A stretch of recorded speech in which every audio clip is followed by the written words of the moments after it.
From the Florida swamps to the Dakota plains, two nations whispered the same name, Osceola.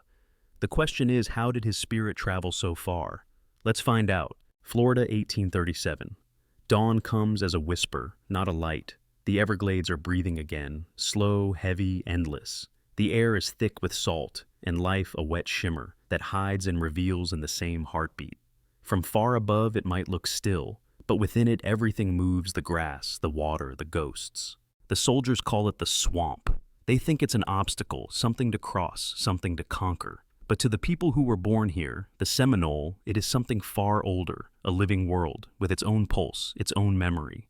The ground is not solid. It yields beneath your step, reminding you that every movement is borrowed, every breath shared. The Everglades stretch 2 million acres in every direction. Mangroves twist like veins, and cypress rise from the flooded soil like the bones of gods.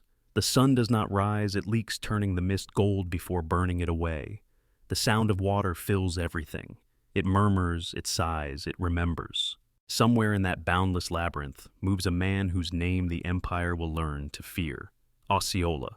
He is not a chief by blood, but the land listens when he speaks. Half Creek, half Scot, all Seminole by heart, born between worlds, yet belonging to one, the one that breathes. His mother taught him the songs of water, how to read the ripple, how to hear the call of the heron as a warning or a blessing. His father's blood gave him nothing but the knowledge of betrayal, and so he learned early what it means to fight for belonging. By the 1830s, the Seminole had already lost everything on paper: treaties signed in cities they had never seen, signatures taken under threat, promises written in a language that had no word for truth. The United States called it removal. The Seminole called it stealing the breath of the land. The Treaty of Payne's Landing demanded that they leave Florida for the West Walk, away from the water, from their ancestors, from the soil that still carried their names. Many refused. "We signed nothing," Osceola said. "We gave no word to leave." When the officers came to enforce the treaty, he met them with fire. They called him a rebel. His people called him Hacho, the brave one. The war began not with a declaration, but with a disappearance. Soldiers vanished into fog. Convoys never reached their destination. Reports sent north arrived smudged with rain and fear. "The enemy does not fight in daylight," one officer wrote. "They fight with the land. They move when the wind moves." That was Osceola's gift, the patience of water. He never rushed. He watched, waited, listened. The Everglades taught him that victory belonged not to the strong, but to the still. When he struck, it was sudden, precise, and always from nowhere. A musket flash in the rain, a canoe gliding where no path should exist. Then silence, the kind of silence that left men doubting what was real. Every soldier carried stories now. Some said they heard drums at night deep beneath the water. Some swore they saw a man standing on the surface of the swamp, his reflection unbroken by the ripples. Others dreamed of snakes of light moving beneath the reeds. They woke sweating, whispering that the swamp was alive. To the Seminole, it always had been. They called the Everglades the heart that beats beneath the world. When they prayed, they placed their hands into the water, whispering the names of those lost. They believed the swamp remembered everything, that the spirits of their ancestors lingered there, not as ghosts, but as the breath that stirred the leaves. Osceola carried those beliefs like a second heartbeat. He spoke to the land before every battle. He listened to the frogs, the wind, the movement of birds. He could tell by the way the herons flew, whether rain would come or whether soldiers were near. His warriors moved as he did, barefoot, silent, blending into the reeds. They wore no uniforms, no ranks, only colors painted from ash and blood. When they attacked, they did so as one body, one voice, one breath. To the north, far beyond the swamps, another nation watched the horizon: the Sioux. They had not yet fought their own great wars, but the tremors had begun. Traders and scouts carried news from the southern front of a man in the waterlands who fought the white man's army and could not be found. Around their fires, the Lakota elders listened. "He fights as we do," they said. "He listens before he speaks. He knows that the earth is alive." Among the Sioux, stories began to shift. They spoke of a man in the south who could walk through fog as they walked through wind, who could vanish and return as easily as the seasons. Some called him the brother of storms. Others said he was a messenger sent by the old spirits to remind them that the land connects all who resist. And though they had never met him when they spoke his name, they spoke it with respect: Osceola, the one who breathes twice. Back in Florida, the war deepened. Forts rose like scars across the horizon. Fort King, Fort Mellon, Fort Christmas, each one a mark of empire pressed into the swamp. The army believed that structure would bring control, but wood-rotted nails rusted, and the jungle swallowed walls as fast as they were built. Disease spread faster than bullets. Men drowned in water barely waist-deep. Horses broke legs and vanished beneath mud. The heat itself became an enemy. The soldiers marched in columns, yet the swamp moved around them like an ocean. Maps lied. Compasses spun. The horizon changed with the weather. "We fight shadows," wrote Captain Hitchcock in his journal. "We fight reflection. We fight the echo of our own footsteps." For the Seminole, every lost soldier was proof that the land still protected them. They sang to it, their chants low and rhythmic. The sound carried through the fog like thunder far away. "Our mother hides us," they said. "Our mother remembers." Osceola stood among them silent. His eyes were the color of river mud, unreadable. When he spoke, it was in short, sharp sentences. Strike, then vanish. Never fight where they can see. The swamp is our wall. He did not dream of victory. He dreamed of endurance. He told his people that as long as they remained free on this land, even one day longer than the empire expected, they had already won. The United States sent more men, more generals, more promises. Each new commander spoke of swift campaigns of decisive victories. None returned home certain of anything.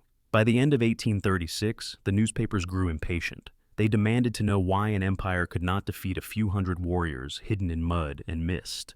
The answer was simple. The empire fought for conquest. The Seminole fought for memory.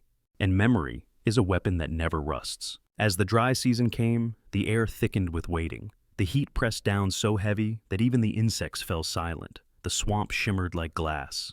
Somewhere within it, Osceola prepared his people for the next storm. He could feel the tremor beneath the soil, the pulse of something gathering. He knew they could not hold forever, but he also knew that no one could truly defeat what they could not understand. Far to the north, winter swept the plains. The Sioux lit their fires against the wind. One of their shamans dreamed of a river of fog stretching across the continent from the marshes of the south to the grasslands of the north. In that dream, he saw two figures, one walking on water, one walking on wind, meeting at the center of the sky. When he awoke, he said only, "The spirits have found each other." The Everglades, too, waited. Storm clouds rose in the distance. The drums of thunder rolled like footsteps returning. Somewhere in that breathless dawn, the story of Osceola, the man, the myth, the breath of the land, was about to cross the line between history and legend forever. The Everglades do not forgive, nor do they forget. They only remember endlessly silently, without pity. By 1837, the soldiers who entered Florida began to speak of the land as if it were alive. They said it swallowed men changed shape, whispered at night. They said it had moods it could rage or mourn or wait. Some claimed the swamp had no bottom, that if you sank deep enough, you would fall through into the other world. The officers laughed at such talk, at first, but in time even the bravest began to lower their voices. Every campaign began the same way, with certainty, with the polished boots of empire striking mud. And every campaign ended the same way, with confusion fever and a map that no longer matched the world. The Everglades had its own design. The soldiers arrived with drums and trumpets, with banners, with orders that spoke of victory and removal, a word that meant erasure. They expected to fight an enemy. Instead, they met a mirror. The land gave back their arrogance in reflection, then consumed it whole. Trees seemed to move when no wind blew. Footprints appeared where no one had walked. And somewhere always unseen, the Seminole watched. The sun over Florida is merciless. It burns without warmth. The air never dries, the breath sticks in your throat. Day after day, the soldiers marched until the world became only glare and water. Their uniforms darkened with mildew, their powder useless, their skin blistered with salt and insects. Men spoke of home less and less, as if the thought of another world might drive them mad. For the Seminole, this was not misery, it was familiarity. They belonged here not by choice, but by birthright. To them, the swamp was not wilderness, it was sanctuary. Its dangers were its blessings. It hid their villages, fed their children, and punished those who came uninvited. In every drop of water, Osceola saw an ally. When rain began to fall, he smiled. He knew it meant protection. The soldiers' gunpowder would fail, their horses would panic, their visibility would die. The rain to him was language. He moved like that as if he were part of the landscape itself. Never still, never predictable, never in one place long enough to be trapped. He called, no counsel left, no trails, wrote no orders. He needed none. His people followed his silence. They understood it better than any speech. To the Seminole, Osceola was not a man leading men. He was the swamp finding its own voice. To the Empire, he was something far more dangerous, a symbol, a man who refused to be defined. Word of his defiance spread beyond Florida. It crossed rivers, passed from campfire to campfire, up the Mississippi, across the wide grasslands of the West. Traders carried his name north to the Dakota Plains, and there in the long houses of the Sioux men listened. They had never seen the Everglades, but they knew what it meant to fight for sacred ground. They had watched treaties written, promises made, and rivers stolen. When they heard of the warrior in the southern waters who fought an empire, they called him the one who stands in the mist. For the Sioux, wind was life. For the Seminole, it was water. Between the two, something ancient began to stir, a memory older than both tribes. They said the spirit of the land has two faces, one that speaks through the river and one that speaks through the sky. The first breathes through Osceola, the second waits in the north. Two hearts beating for one cause. Back in Florida, the war tightened its circle. Forts rose like splinters in the swamp. Fort Mellon, Fort Christmas, Fort King. But the more forts they built, the less they controlled. The Everglades devoured wood nails and resolve alike. The heat warped rifles. The damp erased powder. Disease struck without warning. Men drowned in water that barely reached their knees. Some went mad from the sound of the insects alone. The Seminole struck at dawn, at dusk, at the moment between day and night, when shadows are longest and the air holds its breath. They did not linger. They did not taunt. They simply vanished. Their canoes slid soundlessly between sawgrass and moonlight. They killed, then disappeared back into reflection. Osceola knew every path, every whisper. He could track a man by the way the water bent around his footstep. He could sense the presence of soldiers by the stillness of birds. He believed the land spoke if one learned to listen. Before each battle, he placed his hand in the mud, closed his eyes, and waited until the ground answered. The Empire mistook this patience for fear. They did not understand that waiting was his greatest weapon. Across the plains, the Sioux waited too. In their visions, thunderheads formed above the horizon, the same thunderheads that rolled over the Gulf. The medicine men said the storms connected the two peoples. The spirits ride the wind, they said. They speak through water. When it rains in the south, we hear them in the north. By the summer of 1837, the war had become something the United States could not explain. There were no victories, only survival. For every Seminole village destroyed, another appeared deeper in the swamp. For every Osceola captured in rumor, another rose in truth. He became myth while still alive. A soldier's diary from that year survives. We do not fight men. We fight reflections. We shoot into the mist, and the mist bleeds. The Everglades consumed the army's confidence. Men awoke screaming. Horses refused to enter the water. Bloodhounds imported from Cuba went mad, howling at shadows. One captain confessed that he could no longer tell where the land ended, and his fear began. He wrote, "The swamp has learned our names." The Seminoles sang through the night. Their songs were low, rhythmic, without melody, a steady heartbeat that traveled through the fog. It was not music meant for the living. It was meant for the land. "Let her remember us," Osceola said. "Let her remember when we are gone." In those nights, the line between life and death thinned. The swamp shimmered with fireflies like spirits adrift. The soldiers saw figures in the distance lit by lightning and fired without aim. The flashes of their muskets reflected in the black water, blinding them. They shot at their own light. To the Sioux, news of this battle became prophecy. They said the spirits of the Everglades had awakened, calling all nations of the earth to witness. The wind over the plains changed direction, blowing from the south more often than before. Hunters claimed they heard the distant roll of thunder, even on clear days. It was Osceola's heartbeat traveling across the continent. The war had no true front. It was everywhere and nowhere. The United States fought for territory. Osceola fought for time. He believed that as long as one Seminole remained free in the swamp, the land itself would survive. He told his warriors, empires end when they forget to listen. We will not forget. And so, the land endured, vast, flooded, defiant. The Everglades did not die. They only waited. Waiting, as Osceola had taught them, is a kind of victory. And somewhere far away under the wide sky of the northern plains, the Sioux lifted their eyes to a storm rising from the southern horizon and whispered his name to the wind. By 1837, the war no longer belonged to generals or governments. It belonged to the land itself, its humidity, its silence, its slow suffocation. The Everglades had learned how to fight. It fought by waiting, by erasing, by remembering. It swallowed gunfire and gave back stillness. It drowned the neat lines of human ambition beneath its breathing waters. The soldiers came again, marching south with clean uniforms and loud certainty. Behind them trailed mules, wagons, drums, maps, every symbol of a world that believed it could organize chaos. But the first step into the marsh undid all of it. The soil shifted, the heat closed around them, the smell of decay filled their lungs. Sweat blurred their vision, and the air shimmered until distance itself became a lie. They tried to measure the land, to draw it, to name it, but the Everglades did not fit into language. The very act of describing it turned false. Rivers refused to stay still. Islands appeared and disappeared. Stars moved differently above the mist. "We march," one lieutenant wrote, "but the world moves with us." Osceola had been watching them for weeks. He moved through the mangroves like a whisper, his skin painted in streaks of ash and ochre. His warriors followed without sound. They carried rifles taken from fallen soldiers, bows strung with sinew knives honed on stone. Their eyes caught every flicker of movement, bird breeze reflection. The swamp spoke to them in ways no map could record. When the air cooled, they knew rain would come. When the frogs fell silent, they knew enemies were near. They fought in rhythm with breath and thunder. To the soldiers, these people seemed to come out of the water itself. At dusk, they appeared from fog, fired once, twice, then melted away. The army fired back at shadows and ripples. When they pursued, they found nothing but footprints already filling with rain.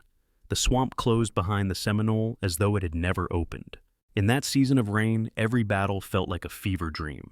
Muskets misfired, gunpowder spoiled, and men drowned in water no deeper than their knees. The army reported victories it never won. Newspapers printed maps no one could follow. Each line of progress was another illusion. Every inch gained was surrendered to the next storm. Osceola understood that war was no longer about killing. It was about existing. To remain unseen was to remain undefeated. Each time his people survived another march, another season, another flood, they claimed a piece of eternity. "The land breathes through us," he told them. "If we fall, it will remember the shape of our courage." The villages of the Seminole hid within the heart of the swamp hammocks of dry land, rising like small miracles above the flood. Families lived there in woven shelters, smoke curling low through palm leaves.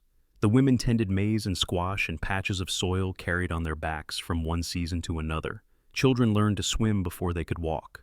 Nights were filled with the drone of insects, the call of owls, the distant rhythm of drums. Each sound belonged to someone. Nothing was wasted. Nothing was still. The war had stripped away the surface of the world. What remained was elemental mudfire blood belief. The Seminole had no illusion of triumph. They did not dream of conquest. They dreamed of endurance. "As long as one breath remains in the swamp," Osceola said, "our people live." He began to dream more often, visions thick with rain and lightning. In those dreams he saw figures walking the northern plains, faces painted in wind and ash. They moved as his people moved. They sang as his people sang. When he awoke, he told no one, but his eyes turned north whenever thunder rolled. The connection grew quietly. Among the Sioux, stories of the Southern warrior drifted from trader to tribe, carried on the breath of those who crossed the rivers. They said he was a man of two worlds, one foot on the earth, one in the spirit. They called him the brother of storms. And when their own hunters looked to the southern horizon and saw lightning beyond the clouds, they said, "The water people are speaking." Back in Florida, the empire grew desperate. They had sent thousands of men, built dozens of forts, spent fortunes on a war they could not name, and still the swamp remained unconquered. The generals quarreled over strategy. The soldiers quarreled with ghosts. They fired at sound, burned empty camps, captured villages that dissolved into smoke. "We are not fighting men," one officer admitted. "We are fighting the reflection of our own fear." The weather turned against them. In July, storms rose from the Gulf and marched inland, tearing through the army camps. Wind stripped the roofs from barracks, rain drowned the ammunition stores. Men watched lightning crawl across the water like veins of fire. The swamp flooded deeper, covering what little ground they held. Even heaven denies us another rote. For Osceola, the storms were a blessing. He called them the breath of the serpent. Among his people, the water serpent was both guardian and judge, a spirit older than memory whose coils encircled the world beneath the surface. Its movement caused the tides. Its sleep caused drought. Its awakening meant war. During the greatest storms, the warriors painted its symbol on their foreheads, a spiral of black around a single dot of red. They believed that if they died with that mark, the serpent would carry their souls through the rivers into the next life. When lightning split the sky, they chanted softly, not in fear, but in welcome. To them, thunder was the heartbeat of the world remembering itself. The soldiers heard only chaos. The Seminole heard their ancestors. Between storms, the swamp steamed like a giant lung. The smell of wet wood, of flowers rotting open, of blood, turned to rust. Every breath carried both death and birth. The soldiers gagged on it. The Seminole drew strength from it. "This air is ours," Osceola said. "Even the wind knows our names." Far away, the Sioux kept watch on their own horizon. That year, the buffalo herds moved strangely restless, circling north and east. The medicine men said the earth was warning them that the time of peace would not last. In their dreams, they saw the southern waters boiling with fire, and a man standing in the rain, his face half shadow, half light. "He is of us," they said. "He fights the same storm." And so, two nations never meeting began to share a single rhythm, the pulse of resistance, the slow heartbeat of the earth refusing to yield. In the Everglades, the army pushed deeper. General Jessup, weary and sick, ordered new campaigns. He called Osceola the soul of the rebellion, promising gold to any who captured him. But how do you capture a soul? Men hunted reflections, pursued echoes, drowned, chasing mirages. "He walks in circles," a scout complained. "He walks until we follow, and then he disappears." At night, the soldiers dreamed of drums low and endless, vibrating through their swoons. Some awoke screaming, some awoke weeping. They began to bury their dead in shallow graves, but the swamp refused to hold them. The next morning, bodies floated to the surface, faces calm, eyes open. The army priest crossed himself and muttered that the water had claimed its due. In those same nights, Osceola sat alone on a fallen cypress trunk, watching lightning flicker across the horizon. His thoughts moved between worlds, between the living and the memory of those already gone. The war had become too large to end. It was no longer about this land alone. It was about every place where Earth still remembered freedom. "They will say, 'We vanished,'" he murmured, "but the land will not forget." His people listened in silence. They no longer asked when it would end. They knew now that their lives were threads woven into something vast, something that reached beyond sight, beyond time. The war had ceased to be survival. It had become continuity.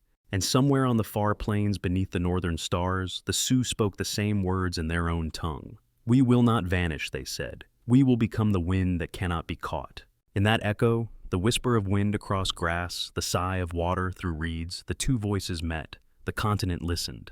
And the war went on, slow as breathing, endless as memory. The war had stretched across 3 long years, and still the swamp refused to surrender. For the United States, the campaign had become an embarrassment, an empire humbled by water disease, and a man who refused to be caught. Reports traveled north filled with excuses and half-truths. The climate is unfit for progress. The enemy is scattered. The terrain impossible. But behind those words lay a deeper confession that the land itself had turned against them. General Thomas Jessup, weary and desperate, demanded an end. "We cannot chase shadows forever," he told his officers. "We must cut the serpent's head." By serpent he meant Osceola, though the general never understood that serpents of the swamp had many heads and none could truly die. Osceola had grown thin, his hair braided with red cloth, his eyes darker now, more distant. He had watched too many burnings, too many raids. The war was no longer a battle. It was a slow bleeding of earth and memory. He knew his people could not fight forever. The forts multiplied, the army learned to move through the swamp. The white men brought bloodhounds trained to track human scent. "They hunt us like animals," one of his warriors said. Osceola shook his head. "They hunt only what they can see." He began to seek something the generals could never understand. Not peace, but pause. A breath between storms. He sent word that he would speak under a flag of truce, that he wished to meet the Americans and end the useless slaughter. He believed the flag still meant what it had once meant: safety, honor, truth. It was the greatest illusion of all. In October 1837, he and a small band of followers approached Fort Peyton near St. Augustine. The morning was gray, the air heavy with salt from the sea. The soldiers waited outside the walls, rifles lowered, but hands tight on the triggers. In the center of the clearing stood the white flag, bright against the damp earth, fluttering weakly in the wind. To Osceola, it looked almost beautiful. To the soldiers, it looked like bait. He stepped forward, tall, proud, unarmed. His rifle and knife were left behind. Beside him walked Kokuchi Wildcat, his companion in resistance, his brother in defiance. The others stayed behind the tree line watching through the mist. Jessup's men came forward, calm, polite, smiling the way men smile before they betray. Words were exchanged too few to matter, and then without warning a signal, the flag was still waving when the soldiers closed in. They seized him, bound his hands, stripped the meaning from the flag even as it flapped above their heads. "You are a prisoner of war," the officer said. Osceola did not struggle. He looked at the white cloth above him, the symbol of peace turned into a weapon, and he laughed once, quietly the sound of disbelief made flesh. "So this," he said, "is how the wind lies." The soldiers dragged him toward the fort, the rope cutting into his wrists. Behind him, the swamp held its breath. Birds rose from the trees in sudden flocks. The sound of their wings filled the sky like thunder. The men did not notice. They never noticed when the land spoke. The news of his capture spread like fire. Newspapers called it a triumph. The generals wrote of honor and civilization restored. But among the Seminole, there was silence, a silence heavier than mourning, sharper than anger. Mothers stopped singing at night. Drums ceased. The swamp itself seemed to dim, as if the very humidity had thickened with grief. Osceola was taken north first to Fort Marion, then to Fort Moultrie in South Carolina, far from his home, far from the water that had sheltered him. He looked at the ocean for the first time and said, "This is the swamp without heart." They imprisoned him in a stone cell facing the sea, guarded by soldiers who feared the quiet more than escape. He never tried to flee. The swamp could not be escaped from. It lived within him. Visitors came to see him, politicians, artists, journalists, all eager to look upon the legend. They expected a savage. They found a man sitting calmly reading the eyes of each who entered. His silence unsettled them. "He seems made of iron," one wrote, "yet his gaze carries sorrow like the weight of a nation."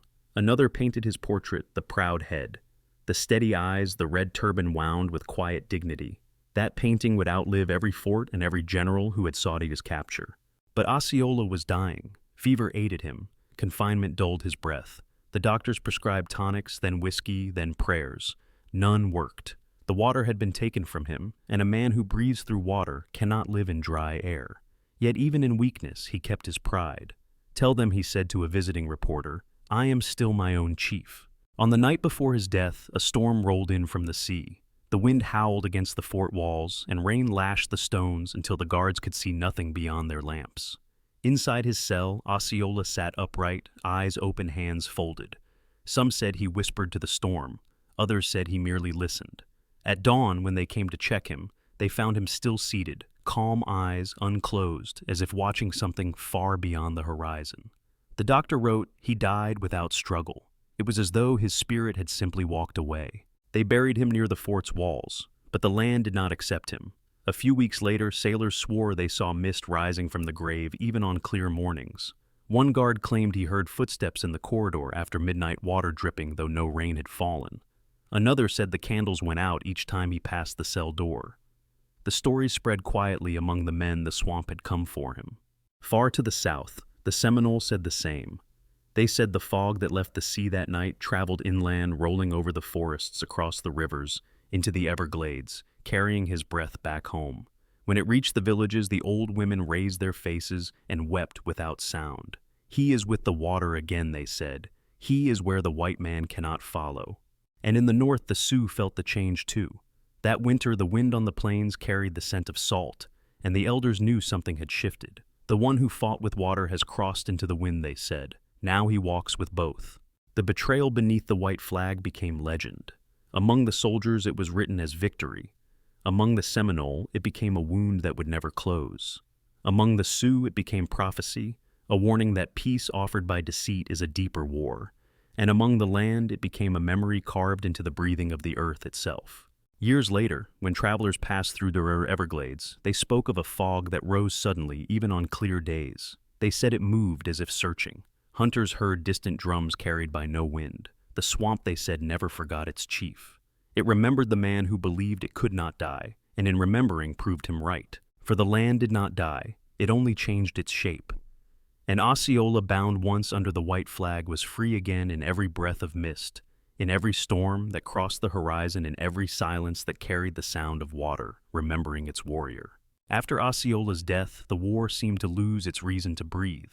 The fort still stood their flags heavy with damp air, but the rhythm that had driven the soldiers began to fade. They no longer spoke of victory, they spoke of fever of isolation, of the way the night pressed too close.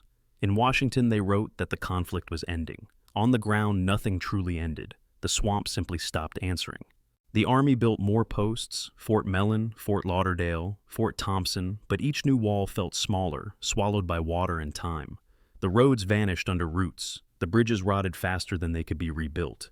Each attempt to mark possession was erased by rain. And in that erasure began the afterlife of Osceola. He became less a man than a presence. His name moved quietly through camps and villages, a breath carried in both language and silence. The Seminole who survived spoke of him as though he still walked among them. At night they left offerings, shells, feathers, carved sticks on the edges of hidden trails. Hunters said that when the fog thickened, they felt a hand guiding them toward safety. Mothers told their children, when the thunder walks, it is him. Meanwhile, in the north, the story changed shape. Traders told the Sioux of a chief who had faced an empire and died without bowing. The Sioux elders listened beside their fires, the wind threading through the grass like distant surf. He is of the south, they said, but his courage travels north.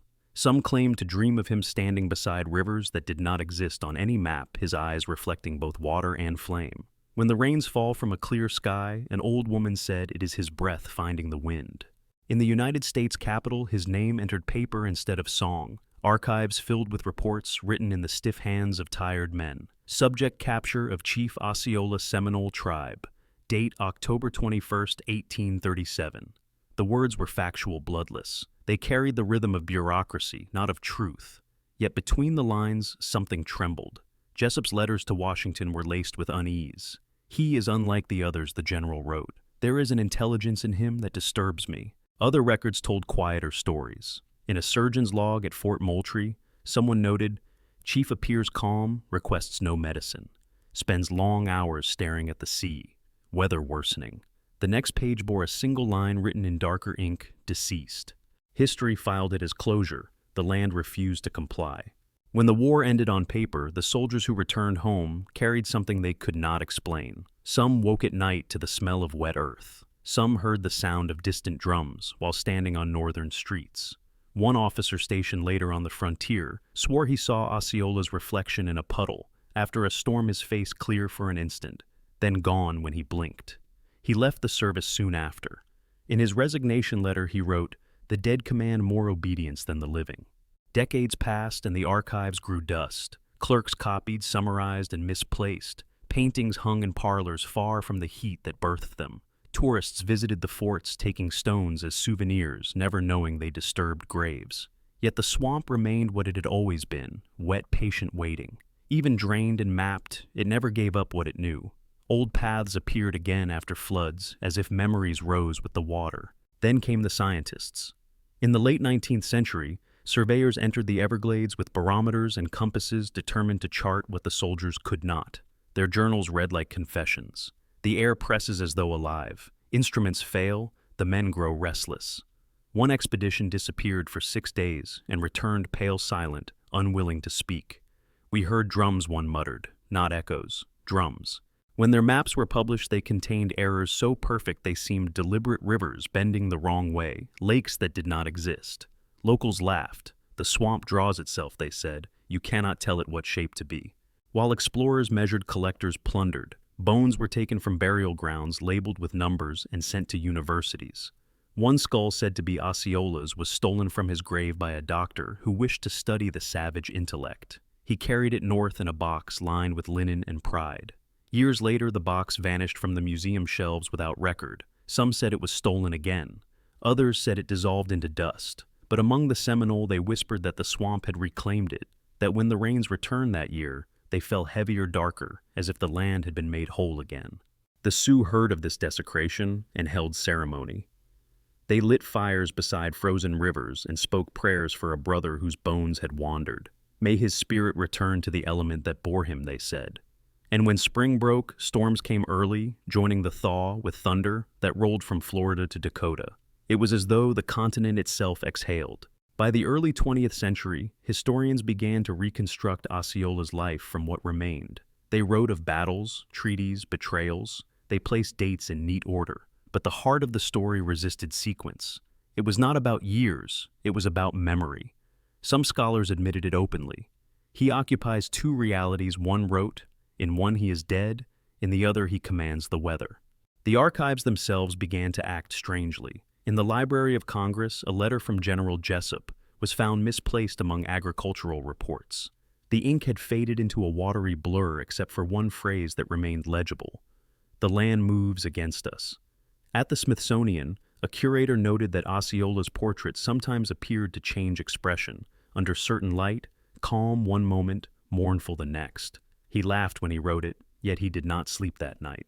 Out in the Everglades, fishermen continued to tell stories. They spoke of sudden fog banks that rolled over their boats at midday, of voices beneath the surface calling in languages they did not know. Some left offerings, coins, tobacco feathers, just in case. It's his swamp, they said. You don't take without asking. To the Seminoles still living there, the stories were not superstition. They were conversation. Every rainstorm was a visitation, every bird call a message. Elders taught that Osceola's spirit traveled in the motion of water, the rise, the fall, the endless return. He breathes with the tide, they said. He is what the white man cannot drain. And beyond the Everglades, the echo spread. In 1960s America, when Native activism rose, again the name Osceola returned to banners and speeches. Young Seminoles invoked him as the ancestor who refused removal. Environmentalists quoted his words, though none could prove he ever said them. If the earth lives, we live. Yet those words felt truer than any record. Truth, after all, was never what could be proven. It was what refused to die. Meanwhile, artists rediscovered him. Poets wrote of the white flag that lied. Painters set his likeness against storm clouds. Musicians composed laments in the slow rhythm of rain. And in every work there lingered the same unanswered question: how can a man be captured and yet remain free? Some said it was because his resistance had changed form, that the swamp which sheltered his body now carried his will, that every hurricane, every flood, every return of the wet season was a remembrance. The Sioux shamans agreed. They said when the wind from the Gulf reached the plains, carrying the smell of salt and mangrove, that was Osceola traveling north. The storm is not destruction, they told their children. It is memory returning home. And memory did return again and again. Archaeologists digging near Fort Moultrie found fragments of shell and coral carved into serpent shapes. No one could explain how marine carvings had reached that soil. A local elder standing behind the fence said simply, "He passed by here once more." Historians dismissed the supernatural, yet the records themselves betrayed them. Each time they tried to close the story, another document surfaced: letters, drawings, even weather logs marked with strange symbols. A diary from a soldier's widow contained a line no one could explain: "I saw him in the rain."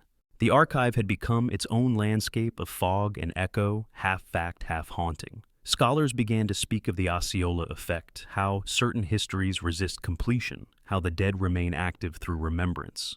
One historian called it a wound that writes back. Another said, "He is the proof that forgetting is impossible on stolen land." By the dawn of the 21st century, the legend had spread beyond nations. To the Seminole, he was the Everglades' eternal guardian. To the Sioux, the southern brother of the wind. To environmentalists, a symbol of the earth's endurance. To artists, the image of dignity unbroken by betrayal. And still to those who walked the marsh at dawn, he was simply presence, the feeling that something vast and human moved just beyond sight. When mist rose from the water, the elders said it was his breath. When thunder crossed the sky without rain, they said it was his horse running again. When a stranger stood silent beside their fires, they said he has come to listen. The archives, thick with paper, could not contain that kind of truth. They told only the story of dates and men. The land told the other story, the one of pulse and echo of resistance carried forward by weather and will. And so, the two stories live together still. In libraries, Osceola remains a name beneath glass. In the Everglades, he remains movement, fog, thunder, reflection. The white flag that once betrayed him has long since turned to dust, but its shadow remains in every treaty written since, in every promise made and broken. When rain falls on the swamp, it strikes leaves that remember. The sound is soft, endless, like breathing. To those who listen closely, it carries a rhythm, a pattern older than words. Some call it coincidence, others call it Osceola. Either way, it continues. The land remembers, and remembering is its form of resistance. The The story of Osceola was never finished. It only waited half buried, half breathing, like roots beneath the water. And then almost a century after his death, the world began to listen again. In 1913, a hurricane tore across southern Florida. It broke the levees, flooded the new farms, and erased entire towns built upon drained marsh. Reporters called it nature's revenge. The Seminole called it something else. They said the land was speaking the name that history had tried to silence. When the winds cleared, they found old bones unearthed by the flood remnants of the war iron buttons, a musket barrel, a rusted knife carved with a serpent coil. The papers called them relics. The elders called them memories surfacing.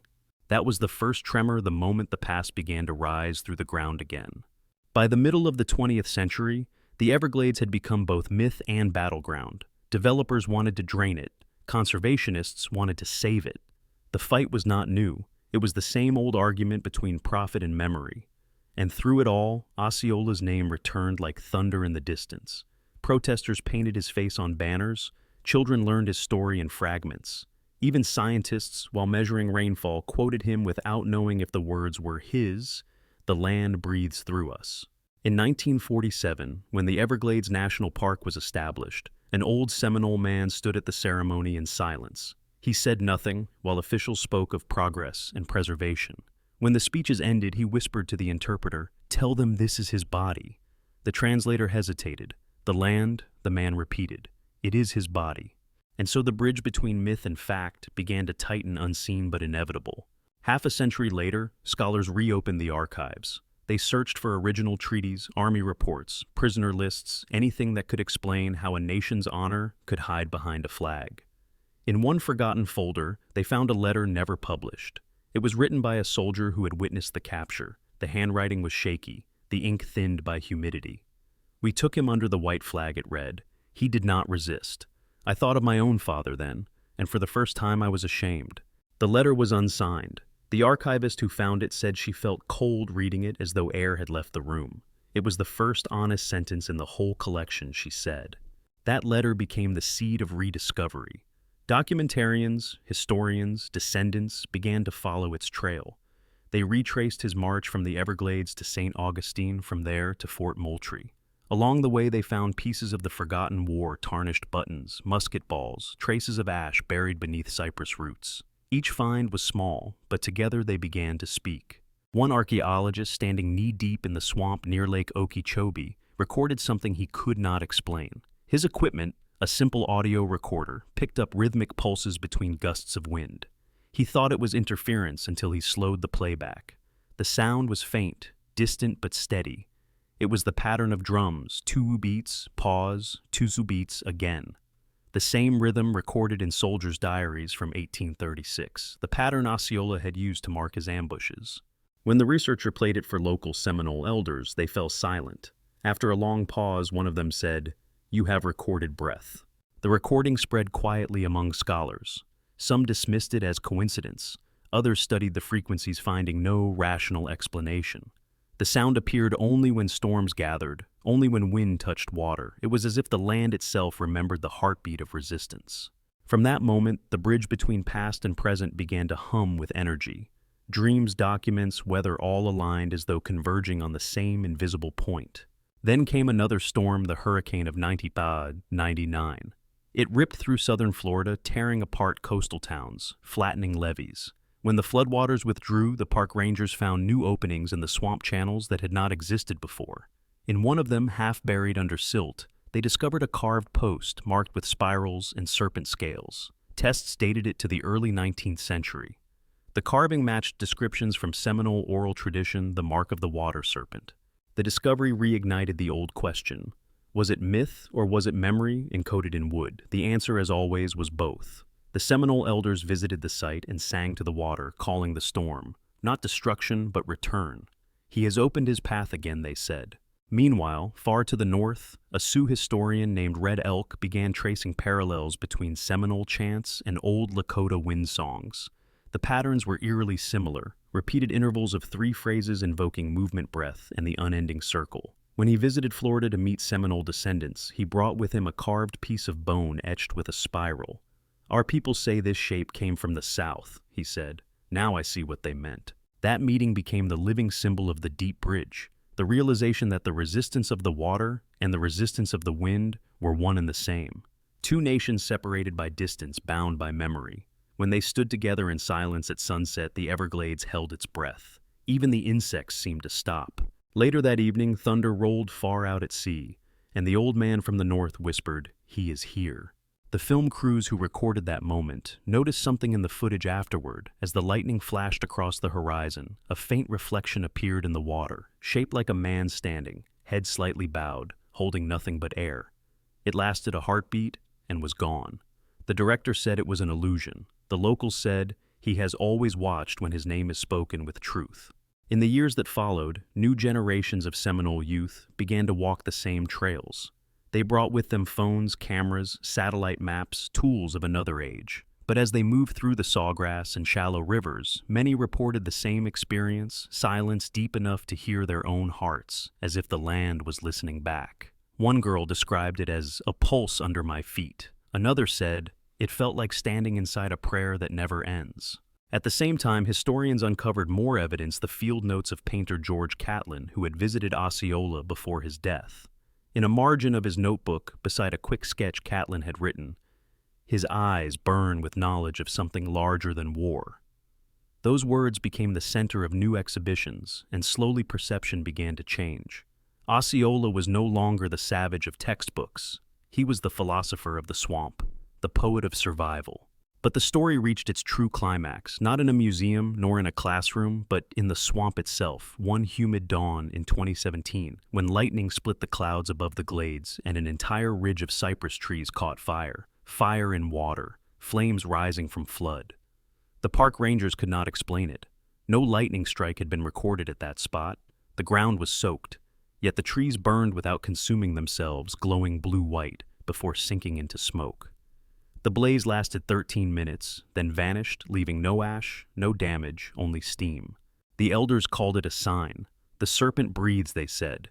He wakes when the world forgets. Scientists searched for explanations: methane ignition, lightning residuals, but none fit. Whatever the cause, it marked a moment when myth and matter aligned. For the Seminole, it was proof that the spirit of Osceola was still watching, still guarding the living body of the Everglades. For the Sioux who heard the story, it was the return of wind through water, a message carried across centuries. And perhaps it was more than either. Perhaps it was the land remembering its first language, fire and breath. By then, the descendants of Osceola had begun their own work. They launched reclamation projects to protect sacred sites, restoring waterways once drained for sugar and real estate. They spoke not of revenge, but of healing. "We are not fighting anymore," one said. "We are listening." Their ceremonies returned to the old rhythm: 2 beats, pause, 2 beats again. The same pattern recorded from the swamp decades before.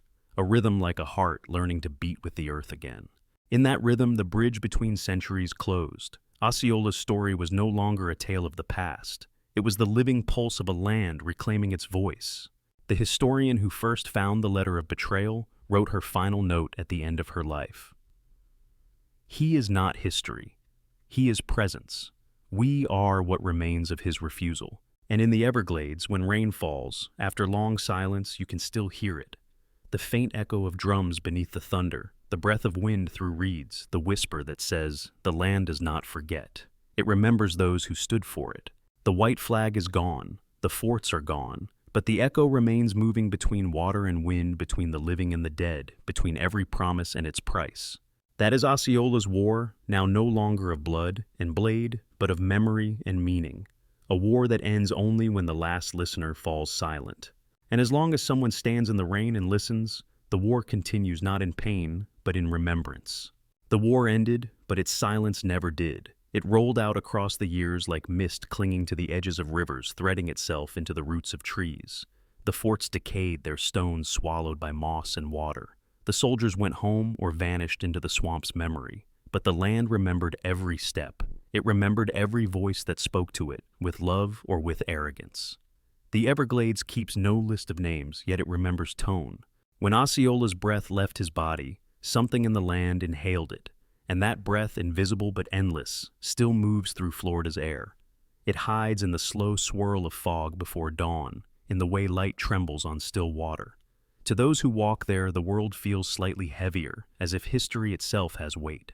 People describe it not as haunting, but as gravity, the pull of a story that refuses to release them. The war that ended in 1842 became only one layer of a deeper struggle, a struggle between memory and forgetting, between voice and silence.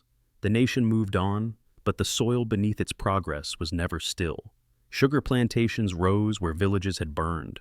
Canals carved the swamp into sections, like the lines of a map, but the water ignored them, flowing as it always had, bending around erasing boundaries drawn by hands that never understood.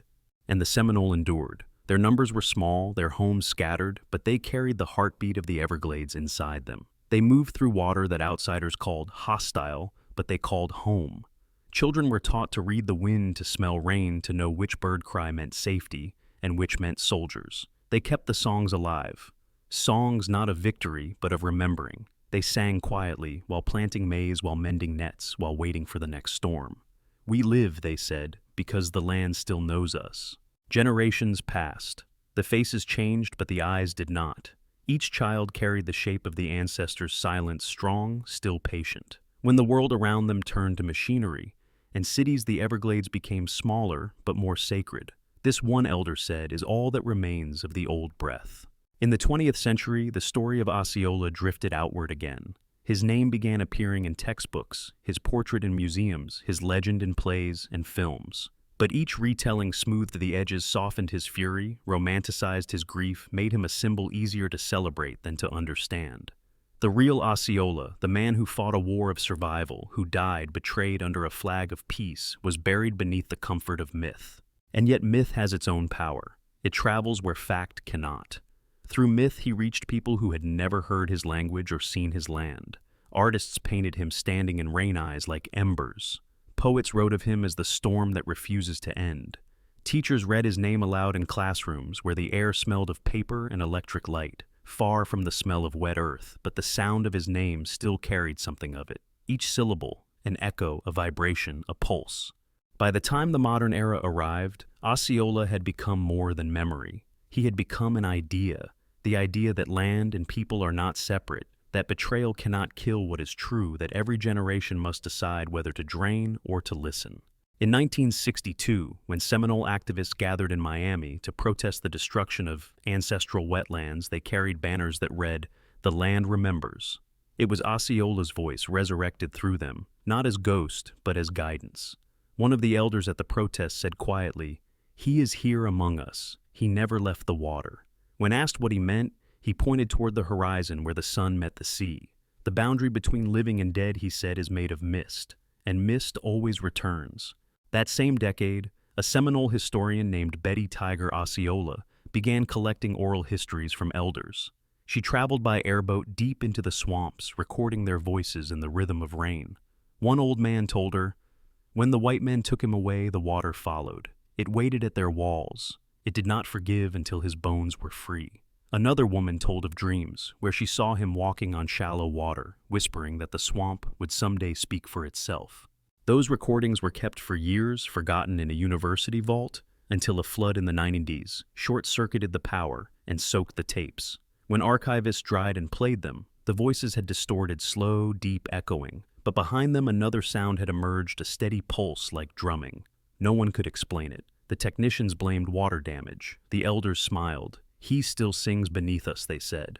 The Everglades listened. When hurricanes came, Andrew, Katrina, Irma, each one stripped away more of what humans had built. Each storm brought silence afterwards, so deep that even the wind seemed cautious.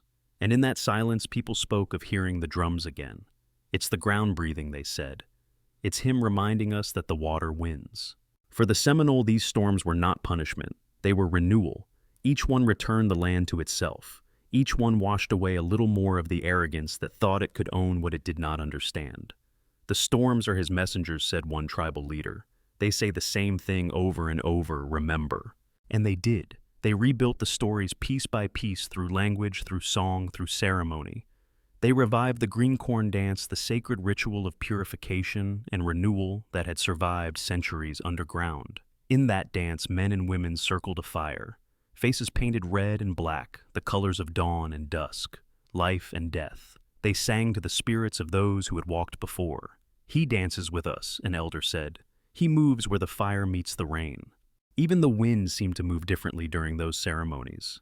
It rose from the south, carrying the scent of salt and cypress, as if the Everglades itself had come to listen. People described seeing light bend water ripple without cause, sparks hovering above the fire and vanishing into mist. "The ancestors are close tonight," they whispered. Osceola's descendants live scattered now, some in Florida, others across the United States. Some carry his name as heritage, others carry it as burden. A few have become scholars, lawyers, activists, using his memory to argue for rights and restitution. Others live quietly fishing the same waters their ancestors did, believing that peace is not found in politics, but in patience. "He fought so we could remain," they say. "Our fight is to remember why." One of them, a young filmmaker named Lena Osceola, once described her first visit to Fort Moultrie where he died. She said the air was heavy, the walls sweating with salt. She stood by the grave marked with his name and felt nothing, no vision, no presence until the wind shifted from the sea. Then she said it was as if the ocean exhaled through her lungs. "I realized he doesn't live here," she said. "He lives where the water moves." Years later, she returned to the Everglades with a camera. The film she made was wordless, only images of water, wind, fire, and faces. At the end, the screen went black and a single line appeared: "He was never defeated. He became the land." That film was shown at festivals across the world. People wept without knowing exactly why. Some said it was the music. Some said it was the silence between images. But perhaps it was something deeper, the recognition of an ancient truth hidden inside all human grief, that memory is stronger than conquest. Today the Everglades still breathe. Airboats glide through grass taller than men. Tourists take photographs, scientists collect samples. But beneath all that motion lies another life, another rhythm, the slow heartbeat of the unconquered. Sometimes when the engines cut and the water stills, there is a hush so complete that even the modern world seems to forget itself.